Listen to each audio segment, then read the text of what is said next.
नमस्कार दोस्तों। आज का जो टॉपिक है हमारा क्लास 10th के लिए है। तो वह हमारा देखिए, इसमें हम बहुत सारे टॉपिक क्लियर करेंगे। सारे जो फ्रांस की क्रांति में जितने भी महान दार्शनिक हुए थे, जैसे मारियान हो, जर्मेनिया हो गया, काउंट कैमिलो द कावूर हो गया, ज्यूसेppe मेसी हो गया, जिनके बारे में आपसे पेपर में अक्सर शॉर्ट नोट के बारे में पूछा जाता है। तो सबसे पहले आज हम लोग देखेंगे किसके बारे में, मारियान और जर्मेनिया। ठीक है, ये कौन थे? आइए, मारियान और जर्मेनिया। चलिए देखिए, हमने एक तरफ लिख दिया क्या, मारियान, ठीक है, और एक तरफ क्या लिख दिया हमने, जर्मेनिया। चलिए देखिए, तो मारियान क्या, जब 19वीं सदी हुई थी ना, फ्रांस की क्रांति, तो जब फ्रांस की क्रांति हुई थी तो वहां के कलाकारों ने बहुत सारे, जैसे स्वतंत्रता है, न्याय है, गणतंत्र है, और इन सबको एक चित्र दे दिया था। तो ये जर्मेनिया क्या थी, एक चित्र ही थी। ठीक है, एक क्या था, ये एक चित्र था। कहाँ का ये, फ्रांस का। कहाँ का था ये, फ्रांस का। ठीक है, तो अब जब मारियान क्या थी, एक चित्र थी फ्रांस की, और ये फ्रांस का क्या था, बहुत ही फेमस नाम था, एक फेमस ईसाई नाम था। ठीक है, फेमस ईसाई एक नाम था। ठीक है, इसके बाद में क्या कहा गया कि ये जो है, ये एक क्या थी, एक राष्ट्र का विचार, राष्ट्र का प्रतीक थी। क्या था, राष्ट्र की प्रतीक थी। ठीक है, राष्ट्र की प्रतीक थी, और लोग क्या करते थे, इसको जो है राष्ट्र का प्रतीक मानते थे, और इसकी जो प्रतिमाएं थी वो चौराहे पर लगा दी गई।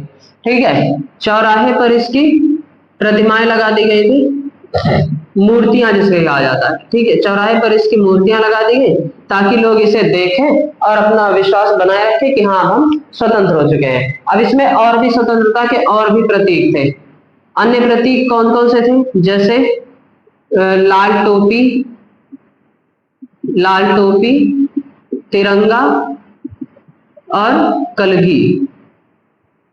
ठीक है, कलगी, ये और भी सारे क्या थे, प्रतीक थे। तो इस तरह से ये क्या हुआ था कि मारियान क्या था, जो प्रमुख था, ईसाई नाम था, राष्ट्र का प्रतीक थे, चौराहे पर इसकी मूर्तियां लगा दी, और लाल टोपी, तिरंगा, कलगी इसके अन्य प्रतीक थे। और भी यहाँ पर जो है लोगों ने इसको राष्ट्र के विचार के रूप में एक जो है प्रतिमा माना था। ठीक है, प्रतिमा यानी कि एक नारी का रूप दे दिया गया था इसे, तो नारी का रूप दे दिया।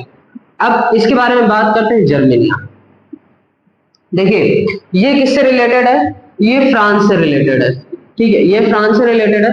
ये किससे, ये जर्मनी से रिलेटेड है। किससे, जर्मनी से रिलेटेड है। ठीक है, तो जर्मन में राष्ट्र रूपक का विचार, तो जर्मेनिया क्या थी, ये भी एक चित्र बनाया गया था। ये क्या थी, ये एक स्त्री थी जिसने अपने हाथ में तलवार ले रखी थी। ये राष्ट्र रूपक बनी हुई थी। ये क्या थी, राष्ट्र रूपक थी। ठीक है, इसने क्या रखा था, अपने हाथ में एक तलवार ले रखी थी। क्या ले रखी थी, तलवार। इसकी तलवार पे कुछ लिखा हुआ था। क्या लिखा हुआ था, तलवार पे लिखा हुआ था कि जर्मन तलवार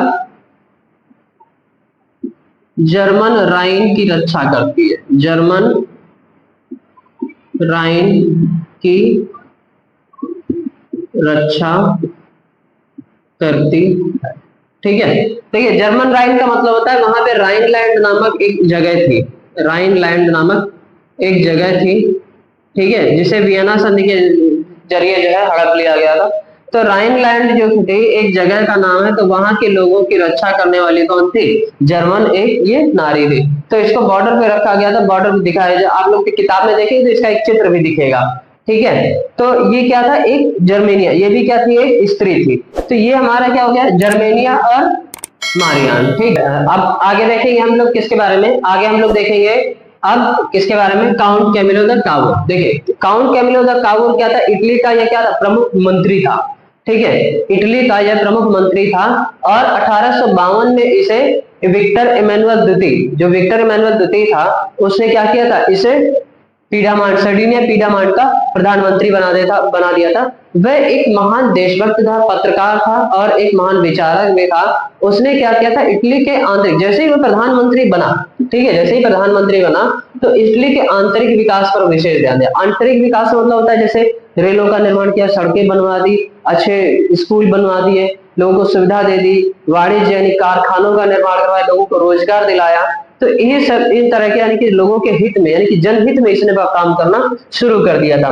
और इसने ये कहा था चर्च की शक्ति पर प्रतिबंध, चर्च की शक्ति पर प्रतिबंध लगाया कि भाई जो चर्च से लोग पैसा वसूलते थे ना कि तुम लोग टैक्स दो, तो ये क्या था, उसने चर्च की शक्ति पर यानी कि चर्च को मना कर दिया कि तुम लोग कोई भी टैक्स नहीं लोगे। तो इसने मना कर दिया था, पूरी तरह से बैन लगा दिया था कि चर्च कोई भी अब किसी भी प्रकार का कोई भी कर अब नहीं लेगा। फिर इटली के एकीकरण का ये महान नेतृत्व था, यानी कि इटली का जो महान नेतृत्व करता था वह यही था। अब जो इटली के का एकीकरण के बारे में बाधा कौन डाल रहा था, ऑस्ट्रिया। तो ऑस्ट्रिया जब बाधा डाल रहा था तो उसने क्या किया था, अपनी कूटनीतिक चालों के द्वारा इसको सब हटा दिया, यानी कि अपने में मिला लिया था। ठीक है, और इसके बाद में 6 जून 1861 को इसकी मृत्यु हो जाती है। तो ये हमारा था काउंट कैमिलो द काबूल। आगे का टॉपिक क्या है हमारा, आगे देखते हैं हम गैरीबाल्डी के बारे में। तो गैरीबाल्डी क्या था, गैरीबाल्डी का जन्म कब हुआ था, 1860 में। गैरीबाल्डी और मेज़िनी दोनों एक ही साल पैदा हुए थे। जैसा हमने आपको बताया था जिउसेppe मेज़िनी का भी जन्म कब हुआ था, 1860 में हुआ था। तो 24 साल की उम्र में उसने क्या क्या किया। अब आइए देखिए इसके बारे में क्या है कि परिवार जो है जन्म इसका 1807 में हुआ था और इसका जो परिवार था तटीय व्यापार में संलग्न हुआ। तटीय व्यापार पता है क्या होता है, तटीय व्यापार का मतलब होता है कि समुद्र के जो किनारे जो व्यापारिक होते हैं ना, व्यापार के समुद्र से आना जाना इधर उधर, तो समुद्री व्यापार, तो समुद्री व्यापार जिसे कहा जाता है, तो उसमें ये लगा हुआ था। और ये स्वयं क्या था, एक नाविक था, यानी कि नाव चलाने वाला। इसके बाद 1833 में ये किससे मिलता है, मेसिनी से मिलता है। मेसिनी में मिलके इसने क्या किया था, यंग इटली सोसाइटी का सदस्य बन जाता है।